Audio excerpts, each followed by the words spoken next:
तो ये कहानी है मॉर्गन नाम की एक लड़की की जो पुलिस स्टेशन में स्वीपर का काम करती है। और एक दिन ये सब करते हुए उससे एक मर्डर केस के एविडेंस नीचे गिर जाते हैं, जिसे जब वो उठाने लगती है तो एविडेंस को देखकर उसे पता चलता है कि पुलिस जिसको सस्पेक्ट यानी मुजरिम मान रही थी वो तो खुद असली किलर्स के हाथों खिलौना बनी थी। और पुलिस सिर्फ इसलिए मरे हुए आदमी की वाइफ को सस्पेक्ट मान रही थी क्योंकि वो उसी दिन से गायब थी। खैर, वो बोर्ड पर सस्पेक्ट को विक्टिम लिखकर चली जाती है और सुबह जब डिटेक्टिव कैरी डेक और उसकी टीम ऑफिस आते हैं तो सब कंफ्यूज हो जाते हैं कि ये किसने किया था। कोई भी जिम्मेदारी लेने को तैयार नहीं था। तो डिटेक्टिव कैरी डेक को गुस्सा आ गया और उन्होंने सीसीटीवी देखी, जिससे उन्हें पता चला कि ये मॉर्गन ने किया है। इसीलिए वो उसे घर से सवाल जवाब करने के लिए पुलिस स्टेशन ले आते हैं और उससे पूछा जाता है कि आखिर उसने पुलिस के काम में टांग अड़ाई क्यों। लेफ्टिनेंट सवाल करते हैं कि आखिर तुम्हें वो विक्टिम क्यों लगी। वो पिक्चर्स दिखाते हुए एक्सप्लेन करना शुरू करते हैं कि वाइफ को सस्पेक्ट सिर्फ इसलिए माना जा रहा है क्योंकि वो मर्डर के फौरन बाद से गायब है और बज़ाहिर उस दिन घर में उसके अलावा कोई नहीं है। लेकिन इन पिक्चर्स को देखकर ये साफ जाहिर है कि उस दिन कमरे में कोई तीसरा भी था और हो सकता है कि किलर ने ही वाइफ को भी किडनैप किया हो पुलिस का ध्यान भटकाने के लिए। और ये भी मुमकिन है कि उसकी जान भी खतरे में हो। ये लोग उसकी बात ना ही मानते कि तभी एक ऑफिसर ने आकर उसे बताया कि मर्डर वाले दिन उस घर में कोई तीसरा भी आया था। इस चीज को कंफर्म करने से पहले डिटेक्टिव कैरी डेक मॉर्गन को अरेस्ट करवा देते हैं एक दिन के लिए क्योंकि उसने पुलिस के काम में इंटरफेयर किया था। खैर, विक्टिम के घर के बाहर की सीसीटीवी फुटेज इन्हें मिल गई थी, जिससे इन्हें पता चलता है एक लड़की के बारे में जो मर्डर होने से ठीक 30 मिनट पहले विक्टिम के घर आई थी। ये लोग उसे बुलाकर इन्वेस्टिगेशन करना शुरू करते हैं और वो लड़की साफ इनकार कर देती है कि जिस दिन मर्डर हुआ था वो पूरा दिन घर पर थी। वो तो विक्टिम के घर आई ही नहीं। डिटेक्टिव कैरी डेक उनकी पूरी टीम बुरी तरह कंफ्यूज हो जाते हैं और इतने में ही वो टाइम भी आ जाता है कि मॉर्गन को जेल से निकाला जाना था। मॉर्गन जाते जाते ही एक झलक इस सीसीटीवी फुटेज को देखती है और इन्हें बता जाती है कि ये सीसीटीवी फुटेज झूठी है। वो जाते हुए इन सबको बता जाती है कि यहाँ पे डेट और टाइम स्टैम्प्स गलत हैं। डिटेक्टिव कैरी डेक तो उसकी बातों को हवा में उड़ा देते हैं, लेकिन लेफ्टिनेंट उसे रोक लेती हैं एक्सप्लेनेशन के लिए। वो बताती है कि फुटेज में जो हवा चल रही है वो साउथ से नॉर्थ की तरफ चल रही है, लेकिन एलए में हमेशा फॉल सीजन में हवा नॉर्थ से साउथ की तरफ चलती है। इसका मतलब ये जो फुटेज दिखाई जा रही है ये कई महीनों पहले की है और पुलिस का ध्यान भटकाने के लिए इस पुरानी फुटेज को उस दिन की फुटेज के साथ चेंज किया गया है, नए टाइम स्टैम्प्स और डेट के साथ। उसकी सारी बातों को सर्च किया जाता है और उसकी सभी बातें ठीक निकलती हैं। यहाँ तक कि सारे डिटेक्टिव्स हैरान हो जाते हैं। जैसे ही वो पुलिस स्टेशन से जाने लगती है तो लेफ्टिनेंट उसे रोक देते हैं और कहते हैं कि ये सब तुमने कैसे किया। तो मॉर्गन बताती है कि मेरा 160 IQ है, यानी मेरे सोचने और ऑब्जर्व करने की पावर्स एक आम इंसान से कहीं ज्यादा है और मैंने बहुत सारी डॉक्यूमेंट्रीज भी देखी हैं, जिसकी वजह से इन चीजों का एनालिसिस मैं बड़ी आराम से कर सकती हूँ। खैर, अगले सीन में दिखाया जाता है कि डिटेक्टिव कैरी डेक विक्टिम की बेटी से मिलते हैं और विक्टिम की बेटी उन्हें बहुत ही अजीब बात बताती है कि उनकी मॉम जो कि गायब हुई है उनको किसी सारा नामी औरत ने एक लेटर भेजा था। वो लड़की बताती है कि जब तक मेरी मॉम ने वो लेटर पढ़ा तब तक उस लड़की की डेथ हो चुकी थी। डिटेक्टिव कैरी डेक ये सोचते हुए हैरान हो गए कि आखिर उस लेटर में ऐसा था क्या और उसका इस मर्डर केस से क्या ताल्लुक हो सकता है। ये जानने के लिए अब उन्हें लेटर चाहिए था जो उनके ख्याल से विक्टिम की वाइफ के घर हो सकता था या उसके ऑफिस में हो सकता था। वो इस लेटर के बारे में लेफ्टिनेंट को भी बता देता है और अब लेफ्टिनेंट केस को इतना उलझा हुआ देखकर मॉर्गन से रिक्वेस्ट करती हैं केस को हैंडल करने के लिए। इन्हें सबसे पहले वो लेटर चाहिए था जो हो सकता था कि मिसिंग वाइफ के ऑफिस में हो। डिटेक्टिव कैरी डेक उस ऑफिस में जाकर बॉस से रिक्वेस्ट करते हैं ऑफिस में लेटर ढूंढने की, पर बॉस ऑफिस की तलाशी लेने से मना कर देते हैं। यहाँ ऑफिस में अब डिटेक्टिव कैरी डेक मॉर्गन को सारा केस समझाते हैं और सारी टाइमलाइंस भी, और मॉर्गन इस सब में नोटिस करती है कि मिसिंग वाइफ की बहन सब चीजों में इंटरेस्ट नहीं ले रही, हालांकि उसका गहरा ताल्लुक था। डिटेक्टिव उसे अपने साथ उस लड़की के घर इन्वेस्टिगेशन के लिए भी ले जाते हैं और यहाँ मॉर्गन नोटिस करती है कि ये लड़की असल में बायोलॉजिस्ट है और उसके अंदाज से साफ जाहिर है कि वो पुलिस से कुछ छुपा रही है। वो ये बात कैरी डेक को भी बताती है, लेकिन कैरी डेक को यहाँ कुछ शक के लायक नहीं लगता। खैर, अब केस को सॉल्व करने के लिए उस लेटर का होना भी जरूरी था, इसीलिए रात में मॉर्गन किसी को भी बताए बगैर रात में उस ऑफिस के अंदर घुस जाती है और सफाई करने के बहाने वो लेटर चुरा कर ले आते हैं और जब वो लाकर डिटेक्टिव कैरी डेक को देती है तो डिटेक्टिव गुस्से में आ जाते हैं क्योंकि इस लेटर के चुराने की वजह से मॉर्गन को एक और मरतबा जेल हो सकती थी। मॉर्गन कहती है जो होगा देखा जाएगा, अब ये लेटर तो पढ़ो। इस लेटर के जरिए इन्हें पता चलता है कि ब्रायन शहर का बहुत ही पावरफुल आदमी सैरा नामी एक लड़की के साथ ज्यादती करता रहा था। सैरा चाहती थी कि उस पर केस हो, इसलिए वो मिसिंग वाइफ की हेल्प लेना चाहती थी, लेकिन इससे पहले कि वो कुछ भी कर पाती सैरा मर जाती है। अब क्योंकि ब्रायन भी इस केस का एक मेन सस्पेक्ट बन गया था, इसीलिए डिटेक्टिव कैडिडेक उसे भी इन्वेस्टिगेशन के लिए पुलिस स्टेशन में बुला लेते हैं। ब्रायन साफ इनकार कर रहा था कि उसने मर्डर नहीं किया, क्योंकि जिस दिन मर्डर हुआ था वो एलए में था ही नहीं। इसी दौरान बाहर से भी ऑफिसर ये पता चला लेती हैं कि ब्रायन मर्डर वाले दिन फाउंटेना सिटी में था। इससे पहले कि इन्वेस्टिगेशन आगे बढ़ती, जिस ऑफिस से मॉर्गन ने लेटर चुराया था उसका बॉस मॉर्गन पर लीगल एक्शन लेने के लिए आ जाता है, जिसकी वजह से डिटेक्टिव कैडिडेक बहुत ज्यादा गुस्से में आ जाते हैं, क्योंकि वो पहले ही मॉर्गन को ऐसे उल्टे कामों से मना कर रहे थे और उन्होंने मॉर्गन को कहा भी था कि ये लेटर वापस रख कर आओ। इन्हीं सब ब्लंडर्स की वजह से इन्वेस्टिगेशन लेट होती जा रही थी, जिसकी वजह से डिटेक्टिव कैडिडेक मॉर्गन को इन्वेस्टिगेशन से निकाल देते हैं। लेकिन उसकी जहानत की वजह से अगले ही दिन दोबारा उन्हें मॉर्गन के पास जाकर मॉर्गन से हेल्प लेनी पड़ती है, क्योंकि डिटेक्टिव को केस से ब्रायन का लिंक समझ नहीं आ रहा था। जिस दिन मर्डर एलए में हुआ था उस दिन ब्रायन फाउंटेना में था। अब सोचते हुए मॉर्गन ये बताती है कि मर्डर असल में उस दिन हुआ ही नहीं जब का दिखाया जा रहा है। वो कहती है कि हो सकता है कि मर्डर कुछ दिन पहले हुआ हो और बाद में वहाँ चेंजेस करके उसे ऐसा दिखाया गया हो जैसे कि अभी हुआ है। डिटेक्टिव कैडिडेक हैरानी से सवाल करते हैं कि इतनी छोटी से तुम ये सब कैसे कह सकते हो। ये समझाने के लिए मॉर्गन उसे विक्टिम के घर लेकर जाती है और वहाँ के लोग देखते हैं कि घर का टेम्परेचर बहुत कम था, इसी वजह से वहाँ लाश सड़ी नहीं और खून के दाग भी ऐसे रहे जैसे नए हों। डिटेक्टिव कैडिडेक अभी भी नहीं समझ पा रहे थे, तो मॉर्गन ने कहा, देखो लेनेट जो औरत विक्टिम की वाइफ है और गायब है, उसकी सिस्टर उसके मामले में आकर कोई बात नहीं करती और फिक्र नहीं दिखाती।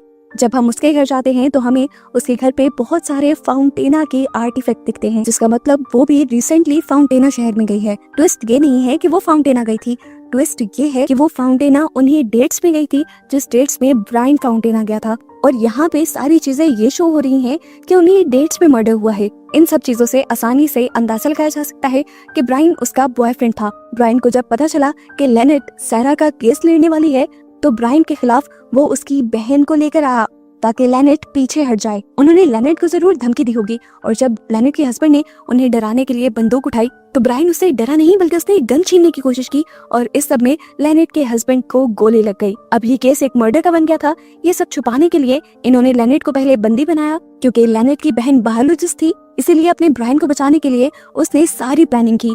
घर का टेम्परेचर कम किया ताकि सबूत पुराने ना लगे। सीसीटीवी में भी जाते हुए एक पुरानी फुटेज सेट कर गई नए टाइम स्टैम्प्स के साथ और लेनेट को उन्होंने उसी दिन से किडनैप कर लिया ताकि सबको लगे कि लेनेट अपने ही हस्बैंड का खून करके भागी है। अभी इसी जगह को देखते हुए मॉर्गन गेस करती है कि इस टाइम लेनेट को कहाँ रखा होगा इन लोगों ने। और मजे की बात कि उसका गेस ठीक भी होता है और जल्द ही ये लोग लेनेट तक पहुंचकर उसे रेस्क्यू कर लेते हैं और मुजरिम आखिर पकड़े जाते हैं और ये केस यहीं पर खत्म हो जाता है। सब लोग हैरान थे, इतने कॉम्प्लिकेटेड केस को मॉर्गन ने इतनी आसानी से सॉल्व कर लिया था। इसीलिए लेफ्टिनेंट उसे डिटेक्टिव की जॉब भी ऑफर करती है, जिसे वो ठुकराती है क्योंकि इस जॉब में बहुत ज्यादा टाइम लगता है और उसे अपनी फैमिली को टाइम देना था। फाइनली अब उसे हम उसकी बेटी के साथ देखते हैं, जहाँ वो नोटिस करती है कि उसकी बेटी अपने डैड से नफरत करने लगी है, क्योंकि उसे लगता है कि उसके डैड उसे जानबूझकर छोड़ कर गए हैं। हालांकि उसके डैड 15 साल पहले कहीं गायब हो गए थे और उनका आज तक कोई सुराग नहीं मिला। मॉर्गन को इस चीज से बहुत ज्यादा दुख होता है कि उसकी बेटी उसके डैड को गलत समझ रही थी। मॉर्गन भी आखिर ये पता चलाना चाहती थी कि उसके हस्बैंड को हुआ क्या, इसलिए अगले दिन वो लेफ्टिनेंट से इस शर्त पर जॉब की ऑफर कबूल कर लेती है कि वो उसके हस्बैंड को ढूंढने में उसकी मदद करेंगे और यहाँ पर लेफ्टिनेंट भी उसकी ऑफर को एक्सेप्ट कर लेती है। खैर दिखाया जाता है कि दोबारा मॉर्गन घर पर थी, जहाँ उसे पता चलता है कि उसकी बेटी को कॉलेज में पेंटिंग के लिए फर्स्ट प्राइज मिला है। ये देखकर वो बहुत ज्यादा एक्साइटेड हो जाती है और अपनी बेटी को उसके डैड की पेंटिंग्स दिखाने लगती है और इस चीज से उसकी बेटी को बहुत ज्यादा गुस्सा आ जाता है, क्योंकि आज भी उसकी बेटी को लगता है कि उसके डैड उसे जानबूझकर छोड़ के गए थे। इसी दौरान उनके दरवाजे पे नॉक होता है। मॉर्गन बाहर जाकर देखती है तो बाहर लेफ्टिनेंट थी, जो उसे उसके हस्बैंड की केस में एक अच्छी खबर देने के लिए आई थी। उसके हस्बैंड की कार का पता चल गया था, जो उसके गायब होने के 3 दिन बाद पुलिस स्टेशन में आई थी और उसकी कार में उस दिन डायपर्स भी मिले थे और इसका साफ मतलब था कि वो ये डायपर्स अपने बच्चों के लिए ला रहा है। उसका अपनी फैमिली को छोड़ने का कोई इरादा नहीं था और ये बात सुनकर मॉर्गन की आंखों में आंसू आ जाते हैं। खैर दिन गुजरते रहते हैं और मॉर्गन अपने डिटेक्टिव की जॉब करती रहती है। वो बहुत सारे मर्डर केसेस में हेल्प कर, जिससे जल्द ही पुलिस मुजरिमों को पकड़ भी लेती है। साथ साथ खुद लेफ्टिनेंट मॉर्गन के हस्बैंड की इन्वेस्टिगेशन कर रही थी और एक दिन उन्हें पता चलता है कि आज से 15 साल पहले उनके ही एक ऑफिसर ने मॉर्गन के हस्बैंड को अरेस्ट किया था, क्योंकि उसने इलीगली एक दीवार पर पेंटिंग बनाई थी और उस बिल्डिंग के अंदर अक्सर क्रिमिनल्स रहते हैं। लेफ्टिनेंट ये बात आकर फौरन मॉर्गन को बताती हैं और उन्हें कहती हैं कि मुझे लगता है तुम्हारे हस्बैंड ने कुछ ऐसा किया है जिसकी वजह से कोई उसे ले गया है या वो गायब हुआ है, क्योंकि जहाँ पर उसने पेंटिंग बनाई थी वो क्रिमिनल्स की जगह है। ये देखकर मॉर्गन उसे बहुत सारी पिक्चर्स दिखाती है जिसमें उसके हस्बैंड की बनाई बहुत ही अच्छी अच्छी पेंटिंग्स थी और वो कहती है कि मुझे नहीं लगता कि आप इस बारे में ठीक कह रही हैं। खैर महीनों गुजर जाते हैं और महीनों के काम के बाद फाइनली मॉर्गन को डिटेक्टिव का काम करते हुए उसका फॉर्मल बैज मिल जाता है। वो बहुत ज्यादा खुश थी और इसी चीज को सेलिब्रेट करने के लिए वो वॉशरूम में जाकर उसकी पिक्चर्स ही ले रही थी कि तभी वहाँ पर रोते हुए एक औरत आती है। मॉर्गन उससे पूछती है क्या हुआ, तो वो औरत रोते हुए बताती है कि उसकी 2 बेटियां गायब हैं और उन्हीं की रिपोर्ट करवाने के लिए वो पुलिस स्टेशन में आई है। मॉर्गन उससे कहते हैं घबराए नहीं, आपकी दोनों बेटियां मिल जाएंगी। डिटेक्टिव कैरी डक और मॉर्गन ही इस चीज की इन्वेस्टिगेशन स्टार्ट करते हैं और इन्वेस्टिगेशन के लिए वो इस औरत के घर जाकर इस औरत से और उसके डैड से बातें करना शुरू कर देते हैं और बातें करते हुए इन्हें पता चलता है कि ये औरत डाइवोर्स्ड है और उसका एक्स हस्बैंड जो कि एनवायरमेंटलिस्ट है, वो चाहता था कि बेटियां उसके पास रहें। उसने कई मर्तबा लीगल कस्टडी के लिए भी केस किया लेकिन वो जीत नहीं सका। ये लोग अब उस आदमी पर ही इन्वेस्टिगेशन स्टार्ट कर देते हैं और इन्हें पता चलता है कि उस आदमी ने पिछले ही महीने अपनी दोनों बेटियों के पासपोर्ट के लिए भी अप्लाई किया था। हो सकता है कि वो अपनी बेटियों को लेकर भाग गया हो। सच्चाई क्या थी ये जानने के लिए डिटेक्टिव कैरी डक और मॉर्गन उसके घर चले जाते हैं। अंदर कोई भी नहीं था, लेकिन मॉर्गन उसी के घर के पास एक छोटा सा ग्रीन हाउस देखती है। मॉर्गन नोटिस करती है कि इसी ग्रीन हाउस में एक ही प्लांट के अंदर कुकम्बर भी लगाए गए हैं और टोमेटोज भी लगाए हुए हैं। हालांकि ये दोनों एक ही साथ उग ही नहीं सकते और अगर वो आदमी एक एनवायरमेंटलिस्ट है तो उसे तो ये बात पता होगी। डिटेक्टिव कैरी डक कहते हैं तो क्या तुम ये कहना चाहती हो कि इस ग्रीन हाउस को नया नया बनाया गया है और यहाँ पे कुछ छुपाया गया है? मॉर्गन कहती है हो भी सकता है। ये लोग जल्दी से ऊपर ऊपर के प्लांट हटाते हैं और यहाँ पर उन्हें क्या मिलता है, उसी आदमी की लाश जिसे ये लोग सस्पेक्ट समझ रहे थे। यानी वो तो आदमी खुद विक्टिम बन चुका था, उसका मर्डर हो गया था। अब ये लोग ये भी समझ गए थे कि अगर इस आदमी को किसी ने मारा है तो जरूर वो दोनों बच्चियां भी किसी बड़े खतरे में हैं। खैर बहुत बड़ी बात थी, इन्हें उस बच्चियों की मॉम को ये सब इन्फॉर्म करना था, इसलिए वो उसके घर चले जाते हैं और हैरान रह जाते कि वो लोग एक बहुत बड़े मेंशन में रहते थे। यहाँ तक कि उसके डैड के पास एक पर्सनल ड्राइवर भी था। डिटेक्टिव कैरी डक उन लोगों से बातें करने में लग जाते हैं, जबकि मॉर्गन इसी घर में उनकी मेट से बातें करने लग जाती है और बातें करते हुए मेट बताती है कि जिस दिन उस आदमी का मर्डर हुआ था उसने उस आदमी के फादर इन लॉ को कहीं से बहुत घबराया हुआ आता देखा था। अब मॉर्गन को और शक होने लग जाता है। वो मरे हुए आदमी के बारे में उसके नेबरहुड से पता चलवाती है और चाइल्ड ब्यूरो से उसकी बिहेवियर रिपोर्ट लेती है। जो बिहेवियर रिपोर्ट बहुत ज्यादा नेगेटिव लिखी गई थी, जिसकी वजह से ही तो कोर्ट उसके बच्चों की कस्टडी उसे नहीं देती थी। मॉर्गन डिटेक्टिव कैरी डक को बताती है कि ये रिपोर्ट जो कि सोशल सर्विसेज ने लिखी है और वो रिपोर्ट जो हमें उसके नेबरहुड और रिलेटिव से मिल रही है वो बिल्कुल ऑपोजिट है, जिसका साफ मतलब है कि यहाँ पर सोशल वर्कर भी इन्वॉल्व है और उसे कुछ बहुत बड़ा पता है। ये लोग उस सोशल वर्कर के बारे में रिसर्च करते हैं और उन्हें उसका नाम सहरा पता चलता है। इसके भी रेड बाल थे, जिसके बारे में बहुत सारे लोगों ने बताया था कि वो बार बार उस मरे हुए आदमी के साथ फिरती भी थी। ये लोग उसके घर पहुंचते हैं और यहाँ की चीजें देखते हुए मॉर्गन अंदाजा लगाती है कि ये औरत ज्यादा पैसे नहीं कमा पाती, क्योंकि उसकी किचन की जो रेगुलर चीजें थी वो काफी चीप थी, लेकिन उसके बावजूद उसके लॉन्च में हवाई से आए कुछ फ्लावर्स रखे हुए थे। उसने 5 स्टार होटल के लग्जरी स्लीपर्स पहने हुए थे और उसके डाइनिंग टेबल पर बहुत सारे महंगे महंगे बिल्स भी रखे हुए थे, जिससे वो साफ अंदाजा लगा लेते हैं कि मरे हुए आदमी के फादर इन लॉ यानी इन बच्चों के ग्रैंडफादर ओल्ड मैन जो कि एक अमीर आदमी है, वो इस सोशल वर्कर को रिश्वत देते नहीं हैं ताकि वो उस आदमी के बारे में गलत रिपोर्ट लिखे। अब क्योंकि मॉर्गन ने उसकी सच्चाई उसके सामने ही बोल दी थी, तो सहरा और झूठ नहीं बोलती और सच बता देती है कि ओल्ड मैन और भी लोगों को रिश्वत देता रहा है ताकि वो मरे हुए आदमी के बारे में गलत गलत बातें मशहूर कर सके। सहरा का इसके अलावा इस केस से कोई ताल्लुक नहीं था, इसलिए ये लोग सहरा को छोड़कर चले जाते हैं और उस ओल्ड मैन को अरेस्ट कर लिया जाता है। यहाँ इनके घर पर सर्वेंट्स की दोबारा इन्वेस्टिगेशन शुरू होती है और ड्राइवर बताता है कि जिस दिन मर्डर हुआ उस दिन फादर इन लॉ कहीं पर गए भी थे, वो भी ड्राइवर को साथ ले गए। Detective carry duck police station में आकर ओल्ड मैन से इन्वेस्टिगेशन शुरू कर देते हैं और ओल्ड मैन बार बार इनकार करता रहता है कि उसने वो मर्डर नहीं किया। तो डिटेक्टिव कैरी डक कहते हैं मैं नहीं कह रहा कि आपने मर्डर किया है, मैं ये कह रहा हूँ कि आपने किसी को हायर किया होगा उस आदमी को मरवाने के लिए, क्योंकि उस आदमी को मरवाने में आपकी इंटेंशंस कुछ और भी थी। वो आपके सारे इलीगल बिजनेसेस के बारे में जानता था और आपको ये बात उसकी पसंद नहीं थी। वो आदमी लगातार इनकार करता रहता है, लेकिन यहाँ पर दूसरी तरफ से जो इन्वेस्टिगेशन चल रही थी उसके जरिए पता चला लिया जाता है कि सच में ओल्ड मैन ने एक आदमी को हायर किया था अपने ही सन इन लॉ को मरवाने के लिए। ये लोग उस आदमी को भी पकड़ लेते हैं, लेकिन उस आदमी के पास वो दोनों किडनैप हुई बच्चियां नहीं मिलती। जिस दिन वो आदमी पकड़ा जाता है उसी दिन अब उन बच्चियों की मॉम भी वहाँ से गायब हो जाती हैं, जिसकी वजह से सारे डिटेक्टिव उसे भी सस्पेक्ट लिस्ट में रखने लग जाते हैं कि क्या पता अपने डैड के बुरे कामों को छुपाने के लिए उस औरत ने खुद ही ये सारा खेल रचा हो। मॉर्गन को इनकी बातों पे यकीन नहीं आ रहा था। मॉर्गन इनकी बातों से साफ इनकार कर रही थी, लेकिन तभी यहाँ पर एक ऑफिसर आकर उनको एक खबर देती है कि उस औरत ने बैंक से एक बहुत बड़ी अमाउंट बाहर निकलवाई है अभी कुछ ही देर पहले। और ये चीज मॉर्गन को भी शक में डाल देती है कि क्या मदर ने ही तो खुद अपनी बेटियों को गायब नहीं किया। खैर मॉर्गन आज घर आ जाते हैं और जब वो न्यूज में उन्हीं बच्चियों की रिपोर्ट देख रही होती है तो वो बच्चों की पिक्चर के पीछे एक बहुत ही कीमती आर्टिफैक्ट दिखती है जो कि बुद्धा था। और उसे याद पड़ता है कि जब वो उस घर को विजिट करने गई थी तो वहाँ पे कोई भी आर्टिफैक्ट नहीं था, जिसका मतलब किसी ने वो महंगा आर्टिफैक्ट उनके घर से चुराया था। ये बात वो फौरन डिटेक्टिव को बताती है। ऐसे आर्टिफैक्ट बहुत कम ही मिलते थे और ये लोग अब आर्टिफैक्ट की शॉप पे जाके ये पता चला सकते थे कि आखिर उस आर्टिफैक्ट को बेचा किसने है। जरूर उस आदमी का मर्डर से कुछ ताल्लुक होगा।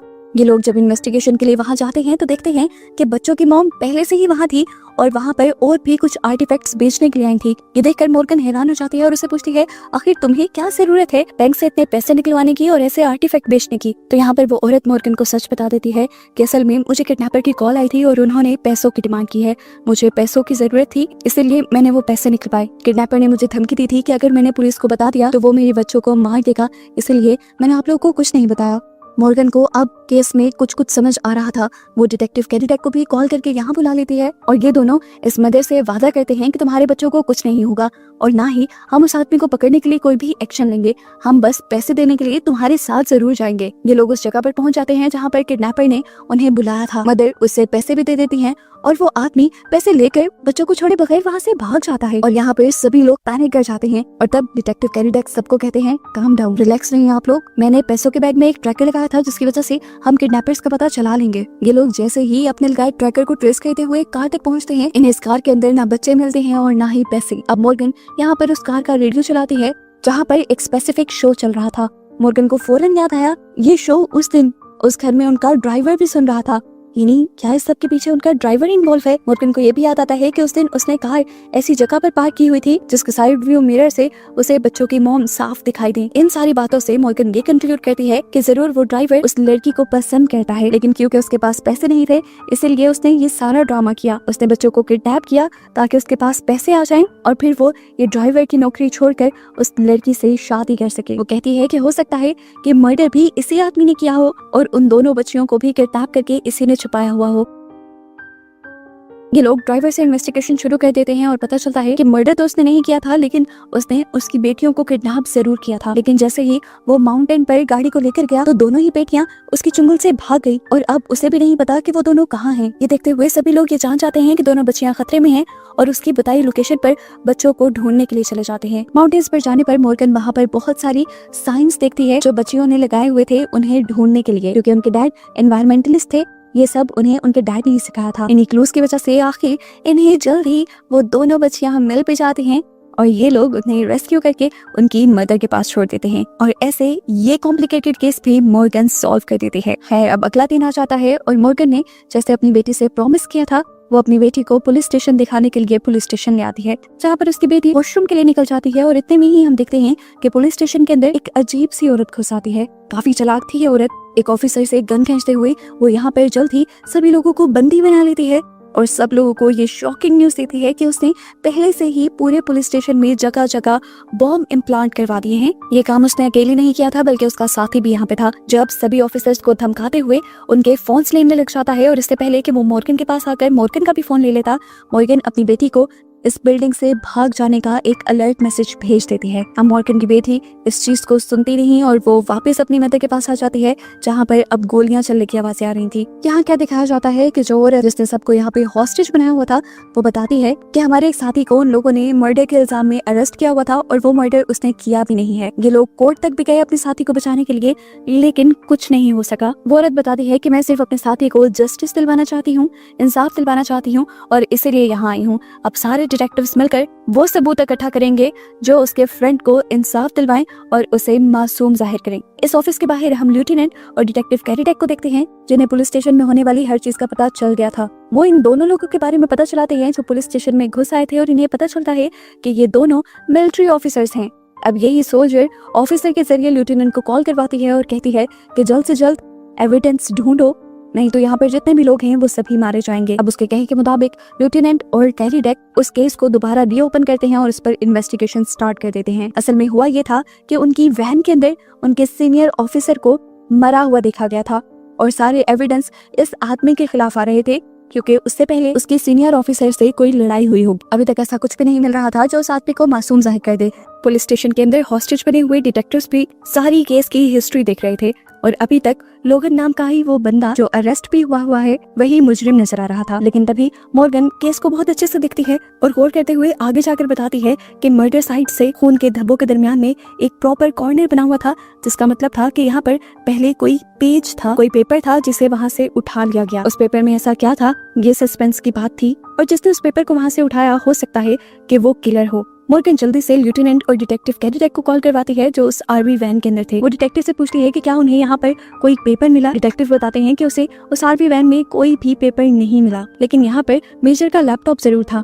मॉर्गन उससे कहती है कि इसमें देखें कि वो लास्ट किस फाइल पर काम कर रहा था। कंप्यूटर से इन्हें पता चलता है कि मेजर एक पेपर पर काम कर रहे थे जिसमें वो किसी सोल्जर को सजा दिलवाना चाहते थे। यहाँ से ज्यादा क्लू नहीं मिलता तो ये लोग मेजर की बेटी को इन्वेस्टिगेशन के लिए बुला लेते हैं। मेजर की बेटी इन्हें बताती है कि जिस दिन उसका मर्डर हुआ उससे पिछली रात उन लोगों ने डिनर प्लान किया हुआ था जो उसके डैड ने कैंसिल कर दिया था और ऐसा सालों में पहली मर्तबा हुआ था और अगले दिन उनका मर्डर हो गया। मॉर्गन को ये पता चलाना था कि आखिर उस दिन अपनी बेटी के साथ डिनर छोड़कर मेजर गए कहाँ पे थे, इसलिए वो एविडेंस बॉक्स में से उनका फोन निकालती है और चेक करती है। फोन की लास्ट लोकेशन के जरिए इन्हें पता चलता है कि मेजर आखिरी मर्तबा एक ऐसी जगह गए थे जहाँ पर ड्रग डील्स होती हैं। मॉर्गन कड़ी से कड़ी मिलाती है और बताती है कि मेजर जिस सोल्जर के खिलाफ रिपोर्ट लिख रहे थे जरूर वही ड्रग एडिक्ट होगा। अब वो मिलिट्री में पता करवाती है कि ऐसा कौन सा सोल्जर है जिसको ड्रग के केस की वजह से वहाँ से निकाला गया है। इन्वेस्टिगेशन अब यहाँ पर लंबी होती जा रही थी तो वो आदमी जिसने पूरे पुलिस स्टेशन को हॉस्टेज बनाया हुआ था वो पैनिक करने लग गया। उसके साथी ने आकर उसे काम डाउन किया और उसे समझाया कि पैनिक करने की जरूरत नहीं है, हमें पुलिस वालों पर भी यकीन नहीं करना, लेकिन फिलहाल हमें उन्हीं की मदद चाहिए। ये लोग बात ही कर रहे थे कि इतने में दूसरे ऑफिसर को पता चल गया कि वो लोग पैनिक हुए हैं, इसलिए वो उसको मारकर उसकी गन छीनने की कोशिश करता है, लेकिन इस सब में बेचारे ऑफिसर की टांग पर ही गोली लग जाती है। सारे घबरा से जाते हैं और मॉर्गन इस ऑफिसर के लिए एम्बुलेंस की डिमांड करती है। ये लोग जब मॉर्गन की बात नहीं मानते तो मॉर्गन इन्हें इमोशनल करने की कोशिश करती है और कहती है कि लड़की जिसने इन्हें हॉस्टेज बनाया हुआ था वो इस टाइम प्रेग्नेंट थी और उसका रिलेशन लोगन के साथ था, उसी ऑफिसर के साथ था जो इस टाइम अरेस्ट हुआ है। ये जानकर उसका दूसरा साथी गुस्से में आ जाता है। उसे ऐसे लगता है कि जैसे इस लड़की ने उसे धोखा दिया है। तो वो लड़की कहती है मैंने तुम्हें कोई धोखा नहीं दिया, बस तुम्हें ये बात नहीं बताई कि मैं प्रेग्नेंट हूँ। लोगन हमारा दोस्त है और अभी पॉइंट की बात यह है कि हमें उसे रिलीज करवाना है। इनको यहाँ पर इमोशनली डैमेज हुआ देखकर मॉर्गन एक और इमोशनल वार करती है और उनसे रिक्वेस्ट करती है कि इस ऑफिसर को मेडिकल हेल्प दे देनी चाहिए, जिसके लिए आखिर ये दोनों भी मान जाते हैं। मॉर्गन की बेटी के साथ उस ऑफिसर को एम्बुलेंस में बुलाकर भेज दिया जाता है, जबकि यहाँ पर ये लोग दोबारा इन्वेस्टिगेशन में लग जाते हैं। इन्हें एक आदमी का पता तो चलता है जिससे लास्ट टाइम मेजर मिले थे, लेकिन ये सब इन्होंने एक सीसीटीवी फुटेज से पता चलाया था। जो फुटेज बहुत ज्यादा ब्लर होने की वजह से ये लोग उस आदमी को ठीक तरह देख नहीं पाते और पहचान भी नहीं पाते कि वो आदमी कौन था और क्या वही किलर हो सकता था या नहीं। जैसे जैसे ये इन्वेस्टिगेशन डिले होती जा रही थी वो आदमी और भी ज्यादा पैनिक होता जा रहा था और उसके साथ ही उसे बार बार यही समझा रही थी कि पैनिक होने की जरूरत नहीं है। यहाँ पर मॉर्गन सारी पुरानी इन्वेस्टिगेशन को पढ़ रही थी और उससे उन्हें पता चलता है कि मेजर ने मरने से कुछ दिन पहले एक ट्रैकिंग डिवाइस भी खरीदी थी। जरूर मेजर किसी को ट्रैक करना चाहते थे। मेजर ने ये डिवाइस किसके लिए खरीदी थी ये जानने के लिए मॉर्गन मेजर का ही फोन निकाल लेती है। ट्रैकर ये शो कर रहा था कि जिस भी आदमी को ट्रैक किया गया वो लास्ट टाइम ड्रग डीलरशिप के अंदर ही गया था। मॉर्गन यहाँ पुलिस वालों को शॉकिंग न्यूज ये भी देती है कि जिस भी आदमी ने मेजर को मारा है वो ये नहीं जानता कि मेजर ने उसके पीछे एक ट्रैकिंग डिवाइस लगाई हुई थी और इसी ट्रैकिंग डिवाइस के जरिए हम उस तक पहुंच सकते हैं। अभी तक लग तो यही रहा है कि जिसको मेजर ट्रैक करना चाह रहे थे उसी ने मेजर को मारा होगा, क्योंकि मेजर की लास्ट लोकेशन भी ड्रग डीलरशिप वाली जगह की थी। इस आदमी की भी उस दिन की लोकेशन वहीं की है और उसके बाद मेजर मरे हुए हैं और ट्रैकिंग डिवाइस ये भी शो कर रही है कि वही आदमी रात में मेजर की आरवी वैन में भी आया है। अब इसी ट्रैकिंग डिवाइस के जरिए ये लोग मर्डर की लोकेशन का भी पता चला लेते हैं और डिटेक्टिव कैरीडेक फौरन जाकर उसे अरेस्ट कर लेते हैं। केस तकरीबन सॉल्व हो गया था। अब वो आदमी घबरा गया कि केस के सॉल्व होने के बाद कहीं ये लोग उन्हें अरेस्ट न कर लें, इसलिए वो अपने साथी को बेहोश कर देता है और सबको धमकी देता है कि वो यहाँ पर सबको ही बॉम्ब से उड़ा देगा। तो मॉर्गन कहती है और ज्यादा बेवकूफ बनाने की जरूरत नहीं, मैं जानती हूँ कि यहाँ पर कोई भी बॉम्ब नहीं है, क्योंकि जब आप लोग यहाँ पर आए तो यहाँ पर कोई भी डॉग नहीं भौंका। हालांकि ऐसे किसी भी डिवाइस के आने पर वो लोग बहुत सेंसिटिव हो जाते हैं। यहाँ उस लड़की को भी होश आ जाता है और वो लड़की भी उस आदमी को बताती है कि सच में बॉम्ब वाली बात झूठ थी और वो लड़की नहीं बोली थी। इस तरह ये लोग इन कैप्टर्स को ही अरेस्ट कर लेते हैं और सारे ही बंदी बने हुए ऑफिसर्स आजाद हो जाते हैं। बाहर जाकर मॉर्गन सबसे पहले अपनी बेटी से मिलती है और सभी सिचुएशन के संभलने का जश्न मनाते हैं और यहाँ पर लोगन को भी रिलीज कर दिया जाता है, क्योंकि अब ये जाहिर हो गया था कि उसने मर्डर नहीं किया। खैर अब दिन गुजर जाते हैं और मॉर्गन को लेफ्टिनेंट अपने ऑफिस में बुलाती हैं उसके मिसिंग हस्बैंड के केस की रिपोर्ट देने के लिए। वो बताती हैं कि केस में एक बहुत बड़ी प्रोग्रेस हुई थी। उनको एक ऐसे आदमी के बारे में पता चला था जिससे गायब होने से पहले बहुत मर्तबा उसके हस्बैंड मिलते रहे हैं। लेफ्टिनेंट मॉर्गन को उस आदमी का नाम भी बताती है जो नाम था जियो कॉनफोर्थ, लेकिन मॉर्गन को ऐसा कोई नाम याद नहीं था, इसलिए लेफ्टिनेंट उस आदमी से मॉर्गन की एक मीटिंग फिक्स करवा देती है। ये लोग उस आदमी से मिलते हैं और उससे सवाल करते हैं कि 15 साल पहले जो आदमी गायब हुआ उससे तुम इतना ज्यादा क्यों मिलते थे और आखिर उससे तुम्हारा क्या रिश्ता था। ये आदमी मॉर्गन के हस्बैंड को जानने से साफ इनकार कर देता है। ये सुनकर मॉर्गन इमोशनल हो जाती है और उससे कहती है कि अगर तुम मेरे हस्बैंड को ढूंढने में मेरी मदद करोगे तो उसके बदले मैं कुछ भी करने को तैयार हूँ। तो वो कहता है ठीक है, मेरा भतीजा इस टाइम जेल में है, अगर तुम उसे रिलीज करवा सकते हो तो उसके बदले मैं तुम्हारी हेल्प करने के लिए तैयार हूँ। लेफ्टिनेंट उसकी ये ऑफर भी एक्सेप्ट कर लेती है। ये लोग अब अपने ऑफिस वापस आ जाते हैं जहाँ पर लेफ्टिनेंट डिटेक्टिव कैरिडक को बुलाकर ये केस उसे देने का फैसला करती हैं और साथ में वो डिटेक्टिव कैरिडक से हेल्प भी मांगती हैं कॉनफोर्थ के भतीजे को जेल से निकलवाने के लिए। जबकि सीन कट होकर हमें मॉर्गन को दिखाया जाता है जो खाना लेकर जब घर की तरफ जा रही थी तो उसे रास्ते में कॉनफोर्थ मिल जाता है जो उससे कुछ बात करना चाहता था। वो मॉर्गन को बताता है कि मेरे पास तुम्हारे हस्बैंड के बारे में बहुत सी इन्फॉर्मेशन है और वो मैं तभी बताऊंगा जब मेरे भतीजे को तुम लोग रिलीज कर दोगे। ये कहकर वो चला जाता है। मॉर्गन भी अपनी डेली लाइफ में वापस आ जाती है। ये लोग काफी मर्डर केसेस सॉल्व करते हैं और एक दिन लेफ्टिनेंट आकर इन्हें बताती हैं कि उन लोगों ने एक पार्टी अरेंज की है जो सभी डिटेक्टिव्स के लिए है। सभी लोग एक्साइटेड हो जाते हैं। इससे पहले ये अपनी पार्टी के बारे में कुछ सोचते, डिटेक्टिव कैरिडक को एक ईमेल रिसीव होती है जिस ईमेल में एक आदमी के बारे में इंफॉर्मेशन थी जिसे किडनैप किया गया था। जिस बंदे को किडनैप किया गया था उसके हाथ में बोर्ड था जिस पे लिखा हुआ था कि तुम्हारे पास अगले मूव करने के लिए सिर्फ 2 घंटे हैं। ये लोग जल्दी ही उस बंदे की पिक्चर से उसका सारा बायोडाटा निकाल लेते हैं और फौरन ये लोग उस आदमी के घर जाते हैं। जाहिर बात है वो तो किडनैप हुआ था, घर पे वो तो नहीं था, लेकिन उसके घर के बाहर एक पार्सल रखा हुआ था जिसे लेकर ये लोग वापस पुलिस स्टेशन में आ जाते हैं। इस पैकेज के अंदर एक जिगसॉ पजल थी। मॉर्गन जल्दी से उसे असेंबल करती है और इन्हें पता चलता है ये जिगसॉ पजल एक मैप की थी और इस पूरी जिगसॉ पजल में से एक पीस गायब था और ये वही लोकेशन थी जहाँ पर उस आदमी को हॉस्टेज बनाकर रखा गया था। ये लोग जल्दी से उस लोकेशन पर जाते हैं। ये जगह माउंटेन्स में थी और माउंटेन्स के इन जंगलों में जाते ही उन्हें वहाँ पर कुछ कार्ड्स नजर आते हैं।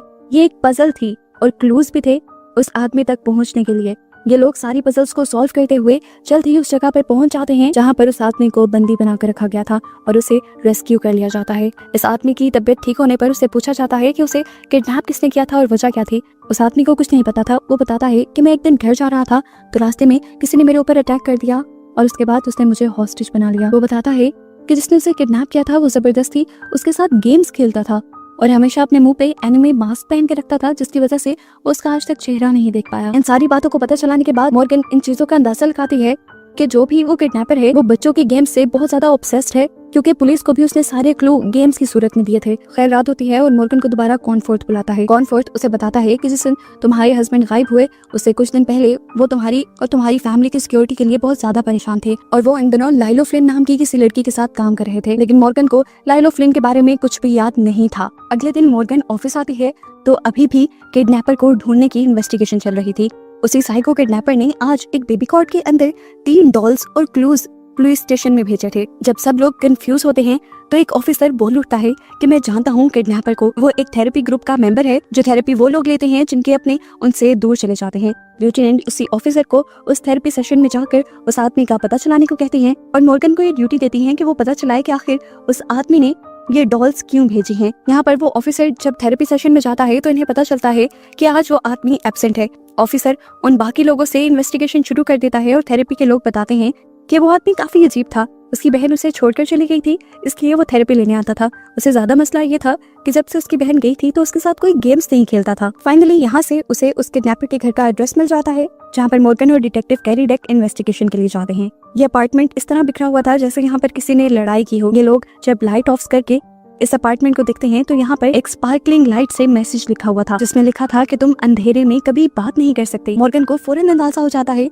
कि अंधेरे में सिर्फ डेफ लोग बात नहीं कर सकते, क्योंकि वो लोग इशारों से बातें करते हैं। वो ये भी समझ आती है कि किडनैपर जरूर डेफ लोगों के साथ काम करता है और उसने जरूर कोई साइन लैंग्वेज में क्लू दिया होगा। वो लोग जब जाकर उन डॉल्स को देखते हैं ऑफिस में, तो उन डॉल्स के सारे हाथ ऐसे साइंस बना रहे थे जैसे डेफ लोग बातें करते हों। उन साइंस को जब सर्च किया जाता है तो इन्हें एक और मैसेज का पता चलता है। ये लोग जब उस लोकेशन पर पहुंचते हैं तो इन्हें वहां पर कोई और हॉस्टेज बना मिलता है, जिसे उस आदमी ने ही किडनैप किया हुआ था और किडनैप करके तिजोरी में बंद किया हुआ था। यहाँ पर रखे हुए क्लूज की मदद से मॉर्गन जल्द ही उस तिजोरी का पासवर्ड ढूंढ लेती है और उस औरत को वहाँ से बाहर निकाल लेती है। ये औरत उसी थेरेपी ग्रुप की मेंबर थी जहाँ पर वो आदमी भी जाया करता था। इसलिए लेफ्टिनेंट समझ आती है कि वो किडनैपर अपनी जैसे लोगों को अपना शिकार बना रहा है। वो एक ऑफिसर को सभी थेरेपी ग्रुप के मेंबर्स को सिक्योरिटी देने का कहती है और साथ ही सबको ये भी याद दिलाती है कि आज शाम पार्टी है।